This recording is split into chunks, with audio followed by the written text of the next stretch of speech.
கர்த்தருக்கு ஸ்தோத்திரம். கர்த்தராகிய இயேசு கிறிஸ்துவின் இன்ப நாமத்தில் இனிய வாழ்த்துக்கள். இன்றைய தியானத்திற்காக ஜெபித்த பொழுது தேவன் தந்த வசனம் யோவான் எழுதின சுவிசேஷம் 5ஆம் அதிகாரம் 8ஆம் வசனம். இயேசு அவனை நோக்கி, எழுந்திரு, உன் படுக்கையை எடுத்துக்கொண்டு நட என்றார். நம்முடைய கர்த்தராகிய இயேசு கிறிஸ்து நம்முடைய வியாதிகளுக்கு சுகம் அளிக்கும் வல்லமையுள்ள தேவன். அவர் நம்முடைய வியாதிகளை சுகமாக்குகிற தேவன். இயேசு கிறிஸ்து மனித ரூபமாக இந்த உலகத்தில் இருந்த நாட்களில் ஒரு நாள் அவர் பெதஸ்டா என்ற குளத்திற்கு வந்தபொழுது அங்கே குருடர்கள், சப்பானிகள், சூம்பின உருப்புடையவர்கள் முதலான அநேக வியாதிக்காரர்கள் படுத்திருந்தார்கள்.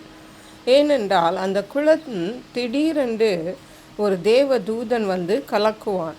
அப்பொழுது முதலாவது யார் அந்த குளத்தில் இறங்குகிறார்களோ அவர்களுக்கு எப்பேற்பட்ட வியாதி இருந்தாலும் அவர்களுக்கு சுகமாகும். அப்பொழுது இயேசு அந்த இடத்திலே 38 வருஷம் வியாதியாயிருந்த ஒரு மனுஷனை பார்த்தார். 38 வருஷம் என்று சொல்லும் பொழுது சுமார் மனித வாழ்விலே சுமார் பாதி அளவு என்று நாம் சொல்லலாம். அப்படி அந்த சுகத்திற்காக காத்திருந்த அந்த மனுஷனை பார்த்து இயேசு சொன்னார், நீ சொஸ்தமாக வேண்டுமென்று விரும்புகிறாயா? வெகு காலமாக இங்கு படுத்திருக்கிறாயே என்று தேவன் இயேசு கேட்டார். படுத்திருக்கிறதை அறிந்து நீ சுகமாக வேண்டுமென்று விரும்புகிறாயா என்று கேட்டார். அவன் சுகமாக வேண்டுமென்ற விருப்பத்தினாலே தான் அங்கே படுத்திருக்கிறதை நாம் தெரிந்து கொள்ள முடியும். ஆனாலும் நீ சுகமாக விரும்புகிறாயா என்று இயேசு அவனிடத்தில் கேட்டார். இதிலிருந்து நாம் தெரிந்து கொள்ள வேண்டியது என்னவென்றால், அநேக ஆண்டுகள் நாம் சில வியாதிகளை நாம் சுமந்து கொண்டிருக்கலாம். ஆனால் அந்த வியாதியையும் இயேசு சுகமாக்க வல்லமையுள்ளவர். எத்தனை ஆண்டுகளாக நாம் வியாதியினாலே பாதிக்கப்பட்டிருந்தாலும் சரி, நிச்சயமாகவே அந்த வியாதியிலிருந்து ஒரு சுகத்தை இயேசுவாலே தர முடியும். நாம் பல வேளைகளிலே நீண்ட காலம் ஆனபோது நாம் இனி எங்கே சுகமாகிறோம், கடைசி வரை இந்த வியாதி எனக்கு இருக்கும் என்று நாம் தீர்மானித்து விடுகிறோம். ஆனால் இயேசு கிறிஸ்துவிடத்திலே அதற்காக ஜெபித்து கொண்டே இருப்பீர்களானால் நிச்சயமாகவே இயேசு அதற்கு அந்த வியாதியிலிருந்து விடுதலை தருவார். அதே போன்று இயேசு அந்த மனிதனிடத்தில் கேட்டது போன்று நீ சுகமாக வேண்டும் என்று விரும்புகிறாயா என்று கேட்டார். நாம் சுகமாக வேண்டும் என்ற விருப்பம் நமக்கு தேவை. சில வியாதிகள் அது இருந்தால் இருந்துட்டு போகட்டும் என்று நாம் நினைக்கக்கூடாது.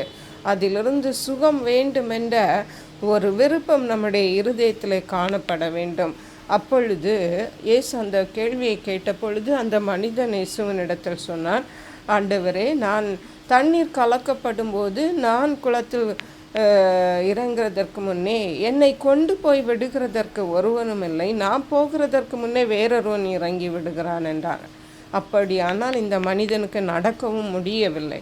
அப்பொழுதுதான் இயேசு சொன்னார், எழுந்திரு, உன் படுக்கையை எடுத்துக்கொண்டு நட என்றார். ஹல்லேலூயா.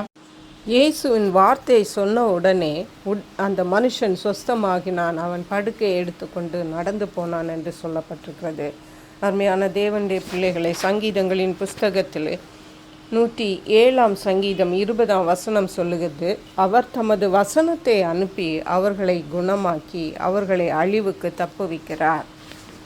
ஆம், பிரியமான தேவனுடைய பிள்ளைகளை, தேவனுடைய வசனம் நம்மை சுகமாக்குகிறது. நீ எழுந்திரு, உன் படுக்கையை எடுத்துக்கொண்டு போ என்று சொன்ன உடனே அங்கே அந்த மனிதன் சுகமாகிறான் என்று பார்க்கிறோம். இன்றைக்கு நாமும் கூட எவ்வளவு நீண்ட நாளான வியாதியாக இருந்தாலும் விசுவாசத்தோடு விருப்பத்தோடு தேவனிடத்திலே வந்து ஜெபிப்போமானால், தேவனுடைய வார்த்தைகளை நம்முடைய வாழ்க்கையில முக்கியத்துவம் கொடுத்து தேவனுடைய வார்த்தைகளை, வசனத்தை, பரிசுத்த வேதாகமத்தை வாசித்து தியானிப்போமானால் நிச்சயமாகவே நமக்கும் வியாதிகளில் இந்த சுகம் கிடைக்கும். கர்த்தர் இந்த வார்த்தைகளை ஆசீர்வதிப்பாராக. ஜெபிப்போம். எங்களை கிருபையை நேசித்து பாதுகாத்து வழி நடத்துகிற எங்கள் அன்பின் தகப்பனே, ஆசீர்வதிக்கப்பட்ட இந்த நல்ல நாளுக்காக நன்றி. இந்த வேளையிலும் ஏசப்பா, நீர் எங்களை வியாதிகளை சுகமாக்குற தேவனாயிருக்கிறபடியால் நன்றி.